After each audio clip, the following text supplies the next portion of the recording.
Universities سے جو ہمارا جوہر قابل ہے اس کو قطر میں چونکہ بین الاقوامی سٹینڈرڈ کی تقریباً سبھی یونیورسٹیز اور ان کے ادارے انہوں نے وہاں پہ بنا لیے ہوئے ہیں، تو ان کو وہاں تک رسائی ملے گی اور ان کو اسپیشل کورسز بھی آفر کیے جائیں گے۔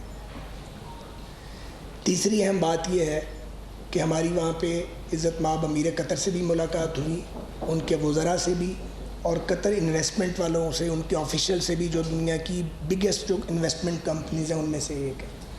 تو جو انڈرسٹینڈنگ ملی ہے وہ یہ ہے کہ وہ پاکستان میں $3 ارب کی سرمایہ کاری کرنے پر آمادہ ہے۔ نہ ہم نے وہاں ان سے کوئی قرض مانگا ہے، نہ قرض پہ کوئی بات ہوئی ہے، لیکن فورن ڈائریکٹ انویسٹمنٹ پہ، FDI پہ بات ہوئی ہے، G2G ارینجمنٹ پہ بات ہوئی ہے۔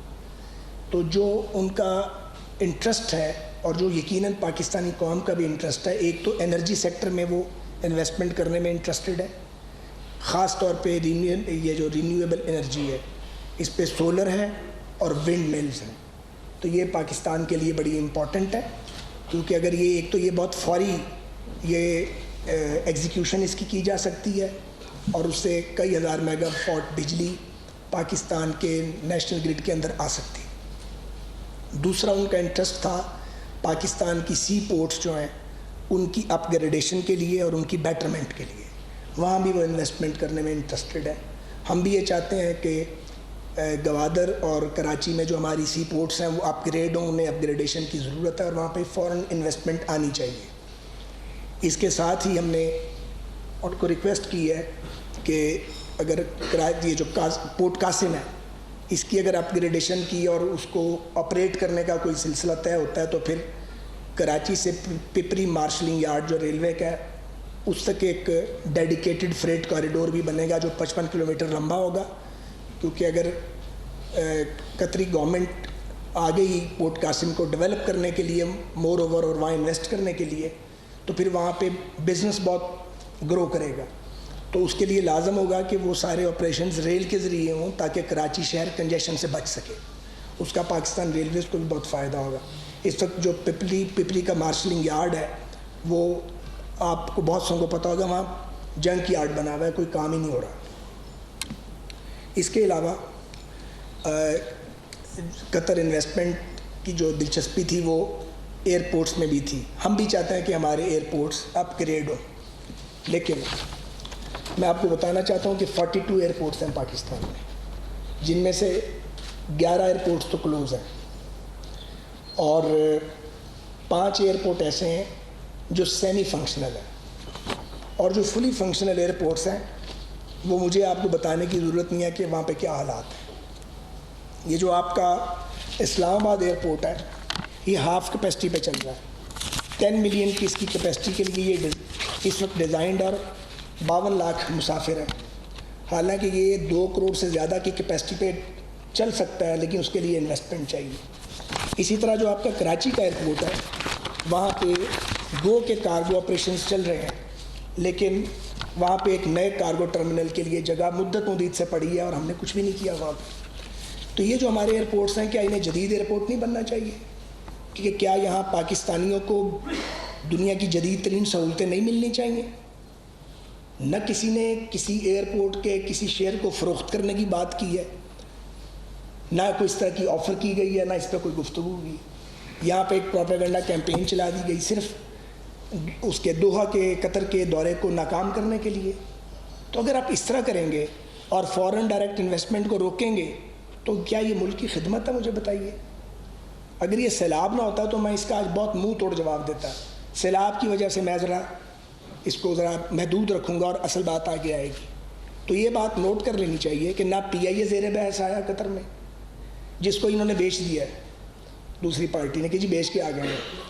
ایئرپورٹس کو بیچا بالکل بھی نہیں جا رہا، کوئی قوم اپنے ایئرپورٹس نہیں بیچتی، لیکن جو دنیا میں پاپولر ماڈل ہے وہ یہ ہم اڈاپٹ کریں گے کہ 25 یا 30 سال کے لیے ان کو آؤٹ سورس کیا جاتا ہے، ان کو کمرشلائزیشن، اپ گریڈیشن، ریہیبلیٹیشن۔ کراچی ایئرپورٹ کو بڑی ہیوج انویسٹمنٹ چاہیے۔ کراچی ایئرپورٹ تقریباً اپنی کیپیسٹی پہ چل رہا ہے، 7 ملین کے لیے وہ ڈیزائنڈ ہے اور 68 لاکھ لوگ وہاں پہ جو ہیں وہ پر ایئر آ رہے ہیں۔ تو کراچی ہمارا کاسموپولیٹن سٹی ہے، اس کو اس سے بہت بڑا ایئرپورٹ اور جدید ایئرپورٹ چاہیے۔ تو اگر فورن انویسٹمنٹ آتی ہے اور 25-30 سال کے آپریشنز کے بعد وہ پاکستان کی پراپرٹی ہے، اس کو رہتی ہے پاکستان کے پاس، تو یار اس میں کوئی برائی ہے؟ ساری دنیا کے ایئرپورٹ اس طرح چلتے ہیں. آپ استنبول کا ایئرپورٹ دیکھیں، آپ انڈیا کے ایئرپورٹس دیکھیں. ہم نے جانے سے پہلے کم از کم دنیا کے 20-22 جو بڑے ایئرپورٹس تھے ان کو ایویلیویٹ کیا، اور جو ان کا ماڈل ہے وہی ماڈل ہم اڈاپٹ کر رہے ہیں. تو 100% ملکیت حکومت پاکستان کے پاس رہے گی. کوئی بیچنے والا کوئی بات کی ہی نہیں گئی. یہاں پہ ایک تمار اور طوفان کھڑا کیا گیا. اتنی بڑی آفت آ گئی ہے قوم پہ جس کی طرف اب میں آنے لگا ہوں، مگر اس آفت کا خیال نہیں ہے. خیال یہ ہے کہ مقدمے کرو، لوگوں کو پکڑو، جیلوں میں ڈال دو، پولیٹیکل ورکرز کو رگڑو، اور یہ جو اگر فورن ڈائریکٹ انویسٹمنٹ آنے ہی لگی ہے یا 1 لاکھ پاکستانیوں کی جاب اپرچونٹی آ رہی ہے، اس کو ڈیمیج کر دو، سیبوٹاج کر دو. ظاہر ہے جو لوگ انویسٹ کرنا چاہتے ہیں اگر آپ ان کو بدنام کریں گے، کنٹروورشل کریں گے، تو پاکستان کے علاوہ اور کتنی جگہیں دنیا میں جہاں اگلے انویسٹمنٹ کر سکتے ہیں. پوری دنیا میں قطر نے انویسٹمنٹ کی ہوئی ہے. تو اگر آپ تعریف نہیں کر سکتے تو زبان ہی بند رکھ لیں، آپ اپنی چونچ ہی بند رکھیں. پھر جھوٹ بولنا کہ جی پی آئی اے بیچ آئے ہیں. پی آئی اے تو بحث میں زیر بحث آئی ہی نہیں. پی آئی اے تو ایک اتنا بڑا مسئلہ ہے کہ اس کو تو ریزالو کرتے کرتے شاید کچھ وقت لگے گا. اور اسی طرح روزاویلٹ ہوٹل کا کیا گیا جی وہ بیچ آئے ہیں، وہ زیر بحث ہی نہیں آیا. معلوم ہی نہیں ہے جو لوگ یہ بات کر رہے ہیں کہ ان کے مسائل کیا ہیں، ہم کہاں پھنسے ہوئے ہیں، کس مصیبت کا شکار ہیں ہم، اور کس مصیبت میں آپ چھوڑ گئے ہیں. تو اس طرف آپ آتے نہیں ہیں اور آپ صرف الزام لگاتے ہیں. شرمناک. خاص طور پہ میں نام لے کے کہتا ہوں شوکت ترین صاحب کو خیال کرنا چاہیے تھا، حیا کرنی چاہیے تھی. وہ ایک پروفیشنل آدمی ہے، میں نے سنا انہوں نے بھی یہ گفتگو کی ہے. باقی تو یہ چاند ماری کرتے رہتے ہیں. سنجیدہ لوگوں کو تو اوائڈ کرنا چاہیے اس طرح کی باتوں سے. فلاں چیز بیچ دی، کچھ بیچ کے نہیں آیا الحمدللہ. فورن ڈائریکٹ انویسٹمنٹ کا بندوبست کیا ہے، انڈرسٹینڈنگ ہوئی ہے، ابھی ٹائم لگے گا، ظاہر ہے کوشش کریں گے. تو اگر پاکستانیوں کو جاب ملتی ہے باہر، اگر یہاں پاکستان میں انویسٹمنٹ آتی ہے تو اس پہ تو خوش ہونا چاہیے. تو یہ تو تھا ایک دورہ قطر کے حوالے سے جو میں چاہ رہا تھا کہ میں آپ کے آگے بات رکھوں. جو اس وقت ابھی میں وزارت ریلوے سے آیا ہوں، ہم نے بڑا میراتھن سیشن کیا ہے railway head quarter, divisional head quarters اور منسٹری نے. تو میں ویسے آپ کو بتانا چاہ رہا ہوں کہ اس وقت ملک بھر میں میٹ آفس کے مطابق معمول سے 212% زیادہ بارشیں ہوئی ہیں. سندھ میں معمول سے 524% زیادہ بارشیں ہوئی ہیں. بلوچستان میں معمول سے 480% زیادہ بارشیں ہوئی ہیں. کے پی میں اب تک معمول سے 41% زیادہ بارشیں ہوئی ہیں. گلگت بلتستان میں معمول سے 125% زیادہ بارشیں ہوئی ہیں.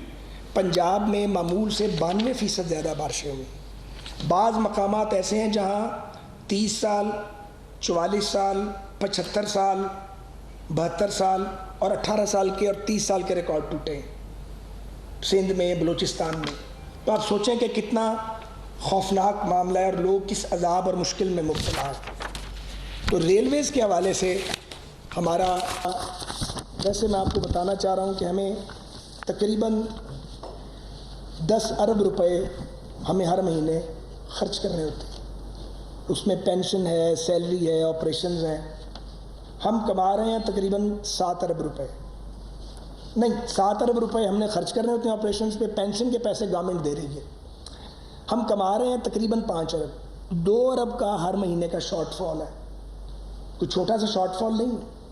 خسارہ جو ہے وہ جا پہنچا ہے ماشاءاللہ 47 ارب 36 کروڑ روپے کا خسارہ ہے پچھلے سال کا، جو ہم اس سے 10 ارب کم پہ چھوڑ کے گئے تھے.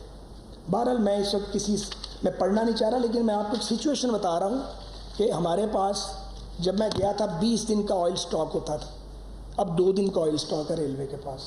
اب پیسے نہیں ہوتے. یہ پیچھے بڑی مشکل سے 1 ارب روپیہ چاہیے تھا ایک دن کے اندر، اللہ جانتا کس طرح ہم نے ارینج کیا. تنخواہیں دینے کے پیسے نہیں ہوتے.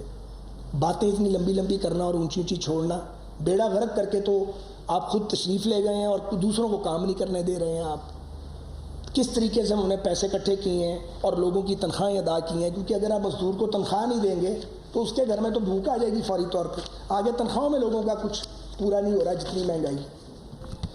تو یہ ایک سچویشن ہے، میں ریلویز کی آپ کو بتا رہا ہوں.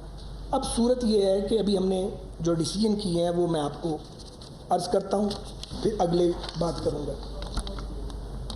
ریلوے ہیڈ کوارٹرز اور ریلوے کے تمام ڈویژنز میں ایمرجنسی کنٹرول روم قائم کر دیے گئے ہیں جو 24 آورز کام کریں گے. حالیہ شدید بارشوں سے ریلوے ٹریک کو اور ہمارے انفراسٹرکچر کو شدید نقصان ہوا ہے، ابتدائی تخمینہ 10 ارب روپے کے قریب ہے اس وقت تک جو ہو چکا ہے، اس کو بھی ہم ایویلیویٹ کر رہے ہیں۔ ابھی کچھ دیر پہلے نواب شاہ شہر کو بچانے کے لیے ایک اتھارٹیز باندھ رہی ہیں، تو تقریباً 10 کلومیٹر کا ایک ٹریک ہے، وہاں پہ پانی اب اس وقت 1.5 فٹ کے قریب آ گیا ٹریک کے اوپر۔ ریلوے کی ایس او پی یہ ہے کہ جب 6 انچ پانی ٹریک کے اوپر آ جائے تو پھر آپ آپریشن بند کرتے۔ تو مجھے مجبوری کی حالت میں لیکن مسافروں کی سیفٹی کے لیے یہ اعلان کرنا پڑ رہا ہے، جو ڈیسیژن میں railway head quarter, divisional headquarter اور منسٹری آف ریلویز شامل ہے کہ ہم ریلوے آپریشن کو ML1 پہ جو پیسنجر آپریشن ہے، کارگو آپریشن چلتا رہے گا، لیکن پیسنجر آپریشن کو ہم ایک سرٹن پورشن ہے جو آپ کہہ لیں کہ خانپور سے اوپر اور حیدرآباد تک، اس ایریے میں ہم اس کو بند کر رہے ہیں، کیونکہ مسافروں کی زندگیوں کا تحفظ بہت ضروری ہے۔ تو ابھی جو ایک ٹرین لانڈی تک آ گئی تھی، اس کو ہم واپس لے کے اب جا رہے ہیں، اور جو 4 بجے والی ٹرین تھی ان کو بھی انٹیمیٹ ہم نے کیا ہے کہ پیسے ہم پورے ریفنڈ کریں گے، لیکن ہم لوگوں کی زندگیوں کا رسک نہیں لے سکتے۔ البتہ یہ جو ML1 ہے، اس پہ پشاور سے لے کے ملتان تک آپریشن جاری رہے گا۔ ML2 اور ML3 آلریڈی بہت سے ان کے ایریاز انڈر واٹر ہیں۔ ML3 پہ ایک بڑا برج ٹوٹ چکا ہے، اور وہ برج جو ہے وہ بڑا مضبوط برج تھا، گو کہ بہت پرانا تھا، لیکن وہ بالکل فٹ برج تھا، لیکن اتنا شدید طوفان آیا کہ اس سے وہ گر گیا ہے۔ اس کے لیے ہم نے NLC سے بات کی اور ہنگامی بنیادوں پر ہم اس کو بنائیں گے، لیکن آبویسلی فلڈڈ سچویشن میں آپ برج تعمیر نہیں کر سکتے۔ تو جو زحمت ہوگی اس سے مسافروں کو، اس کے لیے ہم معافی چاہتے ہیں، معذرت خواہ ہیں، لیکن ان کی زندگیاں امپورٹنٹ ہیں۔ خدا نخواستہ کہیں ٹرین اگر ہو جاتی ہے، ٹریک سے نیچے اتر جاتی ہے، تو ریلیف آپریشن کرنے کے لیے تو پھر کشتیاں لانی پڑیں گی۔ تو بہتر یہ تھا کہ اس کو ہم وقتی طور پہ جو پیسنجر آپریشن ہے اس کو ہم سسپینڈ کریں، سرٹن پارٹ جو سندھ کا ہے۔ تو پھر یہ ہوگا کہ کراچی سے لاہور اور لاہور سے کراچی جانے والی ٹرینیں اب اس روٹ پہ نہیں جا سکیں گی۔ پشاور سے لے کے تو ملتان تک ٹریفک جاری رہے گا، اسی سے کراچی، حیدرآباد، میرپور خاص بھی آپریشن جاری رہے گا۔ تو یہ ایک ڈیسیژن ہمیں مجبوراً کرنا پڑا ہے۔ اس کے علاوہ یہ فیصلہ ہوا ہے کہ جتنے میجر بریجز ہیں ریلوے سسٹم پہ، وہ اگلے 72 گھنٹے میں ہم ان کو دوبارہ ریوزٹ کر رہی ہیں ہماری ٹیمیں، اور ہم بالکل لینتھ تک جا کے دیکھیں گے کہ وہ ان کی پوزیشن کیا ہے۔ فلڈڈ سچویشن میں ہم کوئی رسک لینے کے لیے تیار نہیں ہیں۔ البتہ ریلویز کل رات تک یہ فیصلہ کرے گا کہ جو روٹ بند تھے اور جن پہ عرصے سے ٹرین نہیں چل رہی تھی، مسافروں کی سہولت کے لیے کیا ہم وہاں پہ شٹل ٹرین چلا سکتے ہیں جہاں سیلاب نے ہٹ نہیں کیا ہمارے ٹریک کو۔ اس کا ہم کل تک انشاءاللہ تعالیٰ فیصلہ کر لیں گے۔ تو یہ تو ریلویز کی بات تھی۔ اب جو بنیادی بات مجھے کرنی ہے وہ یہ کرنی ہے کہ اس سے بڑی آفت شاید ہی آئی ہوگی۔ ایک تو ہمیں پہلے اللہ تعالیٰ سے اجتماعی طور پہ استغفار کرنی چاہیے، بہت بڑی ایک تباہی آئی ہے، اربوں ڈالر کا انفراسٹرکچر پاکستان میں تباہ ہو کے رہ گیا ہے، بہت بڑا جانی نقصان ہوا ہے، لوگوں کے گھر مویشی بہہ گئے ہیں اور کھڑی فصلیں تباہ ہو گئی ہیں لاکھوں ایکڑ رقبے کے اوپر۔ یہ طوفان اترے گا تو آپ اس کا اندازہ لگا سکیں گے کہ جو ایریاز جہاں پہ ریت آ گئی ہوگی یا مٹی بھر گئی ہوگی اور فصلیں تباہ ہو گئی ہیں، ان کو دوبارہ بحال کرنا، آگے فوڈ سیکیورٹی کا پرابلم بھی کریٹ ہو سکتا ہے۔ تو کل قطر سے آنے کے بعد گھنٹوں تک PM ہاؤس میں اس پہ کنسلٹیشن ہوئی ہے کنسرنڈ وزارتوں کے ساتھ کہ کیسے کامبیٹ کرنا ہے اس سچویشن کو۔ تو ایک تو ضروری یہ ہے اس وقت کہ نیشنل ہارمنی ہو، اور میں یہ درخواست کروں گا کہ یہ جو سیاسی جنگ ہے اس کو وقتی طور پہ بالائے طاق رکھا جائے۔ اگر جنگ لڑنی ہے، اگر ہمیں گرانا ہے تو اب ضرور گرائیں، لیکن تھوڑے دن کے لیے اس کو مؤخر کر دیں، پہلے سیلاب کا مقابلہ کر لیں۔ پہلے جو ہمارے کروڑوں بہن بھائی بچے بزرگ سیلاب میں پھنس گئے ہیں، پہلے تو ہم ان کی جا کے مدد کریں، اور یہ کام بھی مرکزی اور صوبائی حکومتوں نے مل کے کرنا ہے۔ NDMA اور PDMAs مل کے کام کر رہے ہیں، لیکن زیادہ کلوز کوآرڈینیشن کی ضرورت ہے۔ وہ کلوز کوآرڈینیشن ہوگی، اور فیڈرل گورنمنٹ کی جانب سے ہر سپورٹ مہیا کی جا رہی ہے اور کی جائے گی جو ممکن ہوگا فیڈرل گورنمنٹ کے لیے تمام صوبائی حکومتوں کو۔ یہ بہت اہم ہے، کیونکہ یہ اس وقت اگر ہم آپس میں لڑنا بند نہیں کیا ہم نے تو لوگوں کا، عوام کا بہت بڑا نقصان ہوگا۔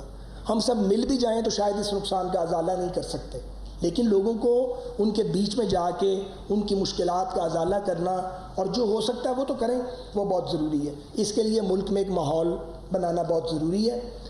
ہم نے کل کمیٹیاں تشکیل دے دی تھیں، نوٹیفائی ہو گئی ہیں، وزراء کی ڈیوٹیاں لگ گئی ہیں. بجائے گھروں میں جانے کے آپ سیلابی علاقوں کے اندر جائیں اور وہاں پہ لوگوں کے بیچ میں رہیں، جا کے ان کے ساتھ کام کریں، خدمت کریں ان کی. یہ بہت ہی ضروری ہے. تو کہنا یہ چاہ رہا ہوں میں اس وقت کہ جو اتنا بڑا ایک مشکل مرحلہ آ گیا ہے، لوگ جو ہیں ان کی ہر چیز لٹ گئی ہے. سچی بات ہے، 25,000 چھوڑ کے آپ لاکھ روپیہ بھی کسی کو دیں، 2 لاکھ، وہ نقصانات کا ازالہ نہ ہونے کے برابر ہے. پھر وہ آپ کو پتہ ہے مویشیوں میں ایک بیماری بھی آئی ہوئی ہے، وہ ایک اور پرابلم ہو گئی ہوئی ہے. تو یہ بہت ساری جو ہیں وہ بلائیں جو ہیں وہ پاکستان پر حملہ آور ہیں. یہ ٹائم ہے کہ ہم وقتی طور پہ اگر مستقل نہیں کر سکتے، اتنا ظرف نہیں ہمارا، تو وقتی طور پہ اس لڑائی کو ایک طرف رکھ دیں اور ہم عوام کی خدمت کریں. کوئی اپوزیشن میں نہیں ہے اس وقت، کوئی غلط فہمی نہیں کسی کو ہونی چاہیے. ہر پارٹی کی حکومت ہے یہاں پہ، اور جو اپوزیشن سمجھتی ہے ان کی بھی پاکستان کے سب سے بڑے صوبے پنجاب میں، کے پی میں، گلگت بلتستان میں اور آزاد کشمیر میں حکومت ہے. تو بجائے ہم بلیم گیم میں پڑیں، اس نے یہ نہیں کیا، میں نے یہ نہیں کیا، اور لوگوں کی مدد نہ کی جائے، بہتر ہوگا کہ ہم سب مل کر کمر بستہ ہوں اور جہاں مل کے کام کرنا پڑتا ہے وہاں مل کے کام کیا جائے. یہ ٹائم آپس میں لڑنے کا نہیں ہے. اسے آپ اپیل سمجھیں، اسے آپ درخواست سمجھیں، اسے آپ پکار سمجھیں. لیکن ہر پاکستانی یا ہر انسان انسانیت کے ناطے یہی چاہتا ہے، ہمیں سب سے پہلے اپنی مدد خود کرنی. خاص طور پر پاکستان کے وہ علاقے جو سیلاب سے بچے ہوئے ہیں، وہ بڑے شہر جہاں لوگوں کی قوت خرید ذرا زیادہ ہے، یا جن کو اللہ تعالیٰ نے اس آفت سے محفوظ رکھا ہے، انہیں چاہیے کہ وہ اخوت کے رشتے کی بنیاد پہ وہ نکلیں. بڑی این جی اوز، چھوٹی این جی اوز یا فیملیز، اور نکل کے کہیں نہ کہیں جا کے جو تباہ حال فیملیز ہیں ان کی ریہیبلیٹیشن کے لیے اپنا کام کریں. ریلویز چونکہ میری ذمہ داری ہے، ہم پچھلے 25-30 دن سے یہ کام کر رہے ہیں. اب تک ہم نے کوئی 80 ٹن سے زائد سپلائی کیا ہے ریلیف کا سامان، جو ہمارے 40 سے زائد جو کلیکشن سینٹرز ہیں ریلوے اسٹیشنز پہ، ان پہ ریلوے نے کلیکٹ کیا تھا. اور وہ سامان ہم پہنچاتے ہیں PDM کو، تاکہ PDM میں جو پروونشل ڈیزاسٹر مینجمنٹ اتھارٹیز ہیں وہ بہتر سمجھتی ہیں کہ سامان کو آگے کس طریقے سے پہنچانا ہے. میں آپ کا شکر گزار ہوں، اور ایک بار پھر میں یہ اپیل کرتا ہوں تمام سیاسی جماعتوں سے اور تمام درد دل رکھنے والے پاکستانیوں سے کہ یہ بہت مشکل گھڑی ہے. کروڑوں پاکستانی تباہ ہو گئے ہیں، بے خانماں ہیں، بے گھر ہو گئے ہیں، ان کی ہر چیز اجڑ گئی ہے. تو اس وقت ہے کہ ہم مل کے ان کی مدد کریں اور ان کی بحالی کے لیے اپنا کردار ادا کریں. شکریہ. شہزاد علی سما سے. جی سر، شہزاد علی سما جی. سر آپ نے تمام اپوزیشن جماعتوں سے تو ایک ریکویسٹ کی ہے سر، لیکن کل اگر جو آپ کی فیصلہ آباد میں پریس کانفرنس ہوئی ہے آپ سے ربیع فراج چودھری والی، اور آپ سے چند منٹ پہلے جو حنیف اویسی صاحب نے پریس کانفرنس کی ہے سر، وہ اپنے ہی وزیر خزانہ کے اوپر تنقید کر رہے ہیں اور وزیر اعظم سے ان جو معاملات چل رہے بجلی یا پیٹرول کے اوپر نوٹس لینے کا مطالبہ بھی کر رہے ہیں. تو کیا سمجھتے ہیں آپ کی جماعت کے اندر زیادہ تناؤ یا کھچاؤ نظر نہیں آ رہا دیگر جماعتوں سے اپیل کر رہے ہیں؟ دیکھیے میرا خیال ہے کہ یہ تناؤ یا کھچاؤ والی بات نہیں ہے. بڑا اچھا کویسچن کیا آپ نے، شکریہ آپ کا، مجھے آپ نے وضاحت کرنے کا موقع دیا. بھیا یہ جمہوریت ہے، جمہوریت میں اگر عابد شیر علی صاحب یا حنیف عباسی صاحب کسی بات سے اختلاف رائے کرتے ہیں یا پبلکلی بات کرتے ہیں تو یہ میرا خیال اس پہ برا نہیں منانا چاہیے. پولیٹیکل پارٹی ہوتی وہ ہے جس میں ڈفرینس آف اوپینین ہوتا ہے. تو یہ بھی میں آپ کو بتا دوں کہ جو فیول ایڈجسٹمنٹ چارجز تھے وہ آپ سب کو پتہ لگ چکا ہے کہ وہ واپس ہو گئے ہیں. 200 یونٹ تک کے لوگوں کے اوپر وہ نہیں لگیں گے. تو اتنے بڑے نظام میں بعض اوقات دیکھیں نا بڑا پریشر ہے، فائنینشیل پریشر ہے. جب تنخواہیں دینے کے پیسے نہ ہو، خزانہ آپ کا خالی ہو جائے، فارن ایکسچینج ہو ہی نہ، تو اس سچویشن میں پھر بعض ایسے اقدامات اٹھانے پڑ جاتے ہیں جو بڑے تکلیف کا باعث ہیں. تو وہ جتنا ریلیف دیا جا سکتا تھا وہ دے دیا گیا. سر ایک تو یہ ریلوے آپریشن کو آپ نے سسپینڈ کرنے کا ایک حد تک اعلان کیا ہے، پیسنجر آپریشن ایک ML1 کے ایک پارٹ پہ جو انڈر واٹر ہے. جی، لیکن ساتھ میں جو سیاسی صورتحال پہ آپ ڈسکس کر رہے ہیں کہ کیا جو حکومت ہے وہ اتحادی حکومت ہے، تو وہاں پہ جو سیاسی سرگرمیاں ہیں وہ بھی آپ سسپینڈ کرنے کا اعلان کرتے ہیں، اور ساتھ میں عمران خان صاحب کو اس کے پہ آپ دعوت دے رہے ہیں. گزارش یہ ہے کہ یہ بھی بڑا آپ نے پرٹیننٹ کویسچن کیا. یہ ارادہ تھا کہ یہ جو PDM ہے اور پیپلز پارٹی اور باقی سیاسی